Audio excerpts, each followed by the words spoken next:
Am I the only one that didn't know New England is facing a string of mysterious deaths? That's 13 unexplained cases since March. Why isn't this a bigger deal? On June 1st, 21-year-old Adriana Suazo's body was found in a wooded area just south of Boston. No obvious signs of trauma, and the cause of death is still unknown. This marks the 13th unexplained death across Massachusetts, Connecticut, Rhode Island, and Maine since March. Some victims were found in rivers, others in parks or woods. Public fear is rising, with many speculating about a possible serial killer. But police say there's no proof the cases are connected. They're investigating each one separately. Meanwhile, families like Adriana's are desperate for answers, and entire communities are on edge. Is there a connection? Or is it just tragic coincidence? What do you think is going on in New England? A series of murders in New England has people worried a serial killer might be on the loose. 8 people, mostly women, have been killed between March and April across Connecticut, Rhode Island, and Massachusetts. Though authorities haven't confirmed a connection between the deaths, internet sleuths are drawing connections, including one Facebook group called New England SK, and internet sleuths on TikTok are sharing their theories. That there's an active serial killer dumping bodies and human remains all over southern New England is getting crazier by the minute. There's a big conspiracy online that there is not a Rhode Island serial killer, there's a New England serial killer. There's a serial killer in New England, and I have a theory. Well, there's somebody else that's got a theory along this, and he's joining us now to break this all down. He's the former NYPD inspector and Fox News contributor Paul Mauro.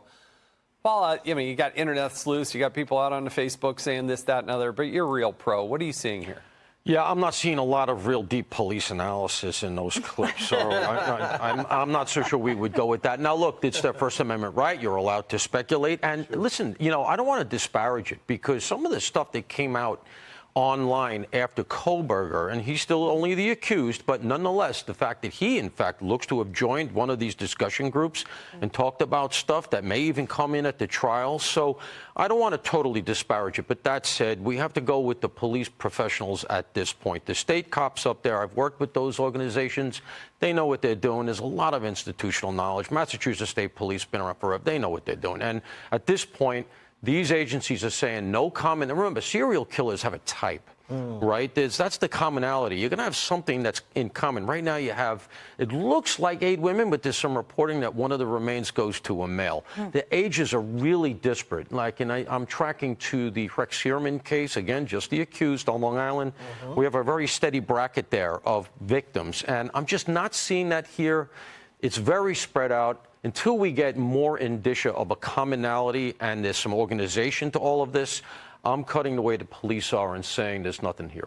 Molly? Well, the police are saying that really broadly in a lot of these cases that the online sleuths have talked about being connected. All of these different departments, one of the local DAs trying to tamper this down. Yeah. Can it be harmful? Can it create problems for the investigators? Well, it's a good point because if nothing else, what it does is it saps resources away from things. One of the limiting principles people don't realize on police work, especially detective work, is how many cases you catch. You can only pursue so many cases. And so, people get their car stolen and say, well, the cops did nothing. It's because the cops are chasing 16 murders and 5 rapes.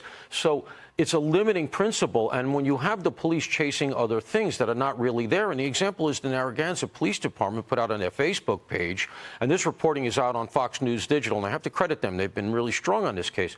The Narragansett police went out with the K-9 unit and spent a couple of days looking on the beach because in this Facebook group, one of the people that's a participant alleged there were bodies on that beach. And so as a result, a bunch of cops, a bunch of detectives, a bunch of dogs wasted resources looking for something that wasn't there. I feel like there's so much technology now. There's cameras everywhere. There's always a paper trail. Look at Luigi Mangione. It felt like all of his steps were captured somehow, and, it led to his capture pretty quickly. How is there nothing so far? I mean, it seems like there isn't anything yet, but what do you expect police will find?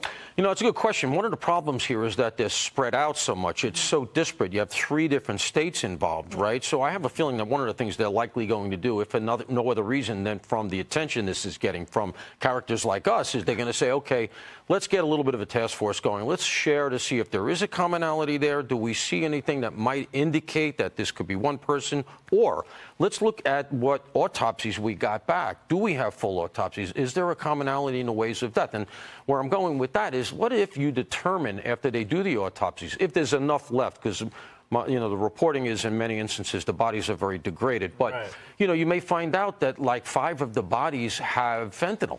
And we know that this part of the country, much like all the parts of the country these days, certainly down south, but you hear about it in New England, right, that there is a fentanyl crisis. Absolutely. People get poisoned, not an overdose, it's poison. They think they're snorting coke, there's fentanyl in there, down they go. So if you find that, then you have a different kind of an investigation, because now there may be a bad batch of coke out there that all of this goes to. I'm speculating, I want to be clear, but at some point, they will come back, hopefully, with certainly the latest body. Sounds like they're going to get to some cause of death, and that may give us some more info. Well, it's a lot of people dead. Paul Mauro, thank you so much for joining us. Really do appreciate it. Thank you. Thank you.